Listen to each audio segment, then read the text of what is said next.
All right, so Jamie, what are you feeling about Revolution? Everybody wants to know, right? I mean, we're pretty excited about it, but what about you? He's the guy that thought, let's get a tent out there on the new place and let's be Joshua's and Caleb's and take that ground for Jesus, that the glory of God comes forth in the midst of worship. God establishes his throne, and it won't be long after that before y'all move in.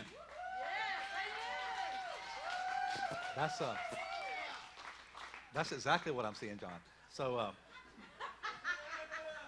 I will say this. I could say a lot, but I know that about 2 years ago, I got a call on a Sunday morning from Jolene. I remember it because it was early stages of the pandemic, and I'm like, why is she calling me during church? and I actually answered it because I think worship was right before, it was real early. They don't ever call me on Sundays, or John does sometimes, but Jolene never does. And she goes, I had either a vision or a dream. And she said, in the dream, I saw tents on the property. And I don't know exactly all that she said behind that, but ever since then, it's been stirred in my spirit. And then last year, we had Revolution inside the building here and packed it out every time. We had limited of 150 seats that we could somehow legally get them in here.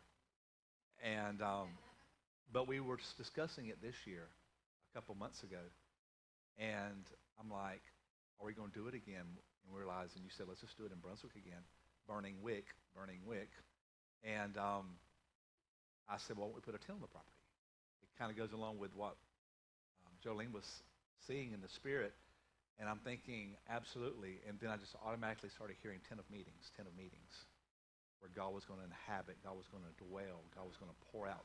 And it's, again, as I was saying in the prophetic moment a while ago, it's just not the fire, it's the water too. It's the spirit and the fire of God just hitting that place. And like even Randy said, like an atomic, almost bomb, glory bomb, going off in that place. And guys, remember, it's not about us at all. It's about him. And I believe, John, that we're going to see many people come that's going to bring something. And I felt that even in worship today, they're going to bring an additive to the land. They're coming to sow something into the land. It's not just what the land has to give. It's what we're going to give back to the land. And I think that's important. That's what I've been sensing. It's going to be the redemption of the land. And we're so excited that Becca Greenwood is coming to Revolution this year. She's a dear friend. I think you all know her and love her as well. I want to make clear, we're doing this.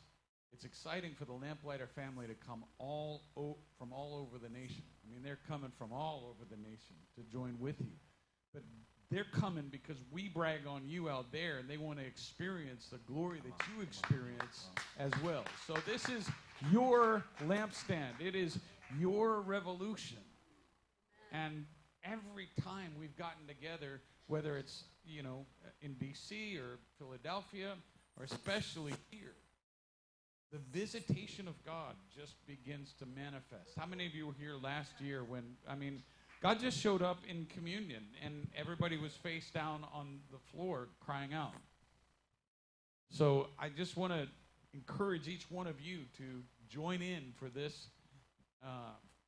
Thursday evening, Friday, Saturday, Sunday, 4 days, carrying on the legacy of Hanukkah, seeing the fire of God burn. Okay. Come on up, Lenny. I know you've had a very significant experience with Revolution. Lenny Harlow.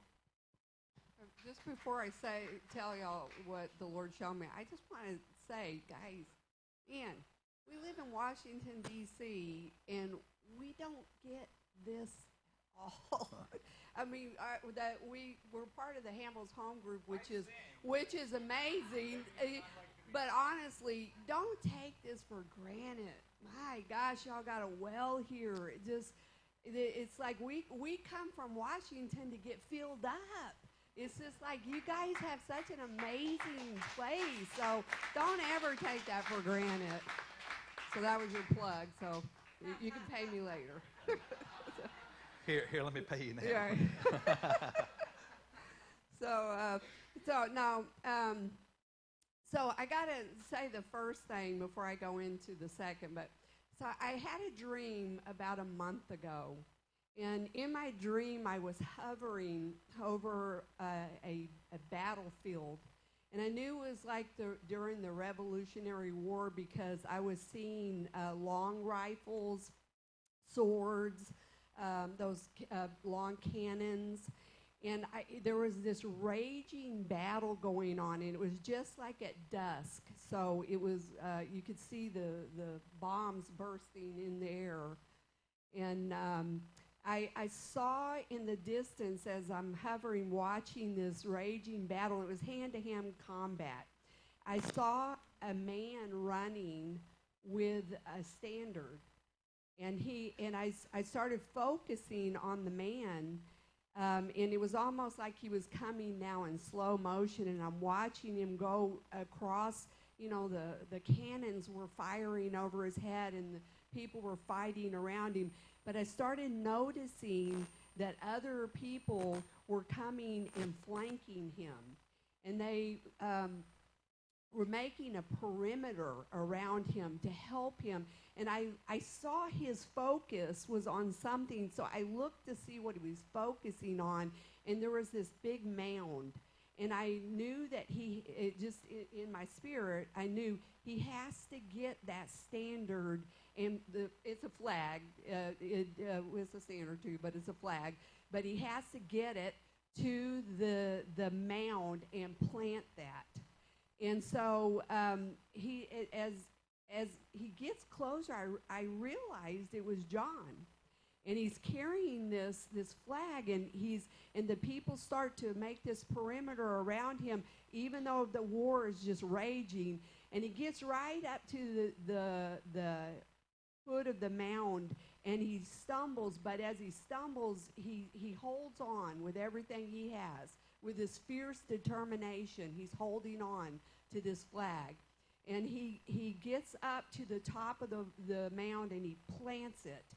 And it was rolled, so I couldn't see it. But in my dream, I remember thinking it was the American flag. But as the wind hit it and it unfurled, I realized that the flag was "Don't tread on me," which in the Revolutionary War, that is the flag that they used before they used the American flag. That was their flag, because they knew the resolve. Like a snake, when it comes up, it's like, don't play with me, because he'll strike hard and he'll strike fast. And that was what their motto was: strike hard, strike fast. And so I had this dream, and I shared this with John.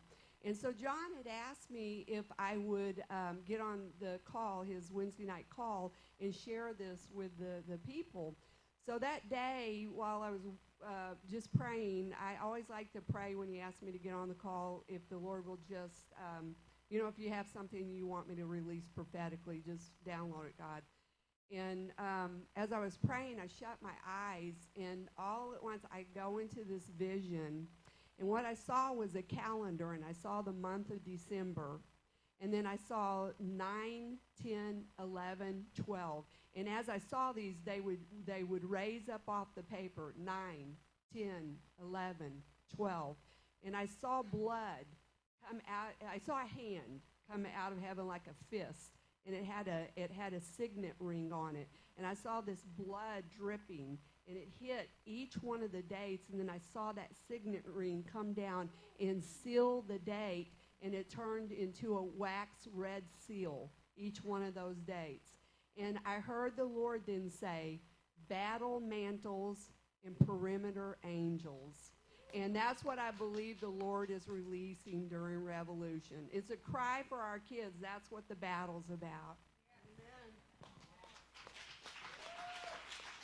I just think that's extraordinary. And Lenny, that has shaped a lot of how we've been praying into Revolution. It's a time.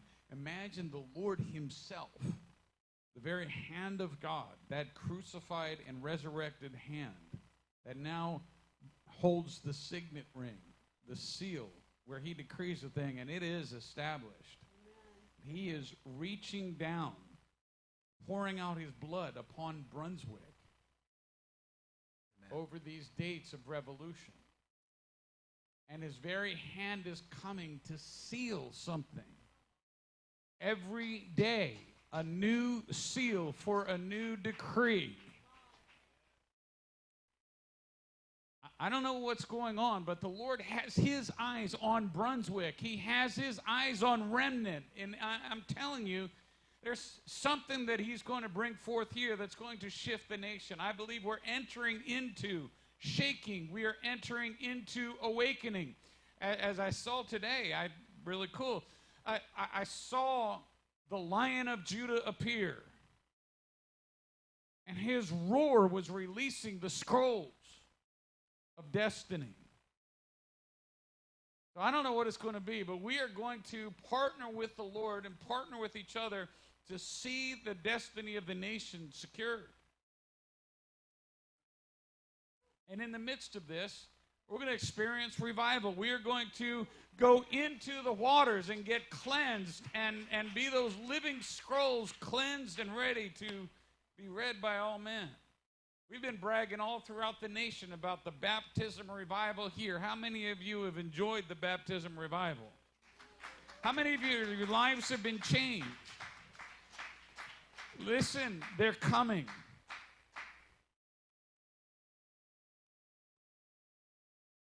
The old is going to pass away. We're entering into the new. We're entering into a season cleansed, refreshed, to possess the inheritance that the Lord has ordained for us to receive.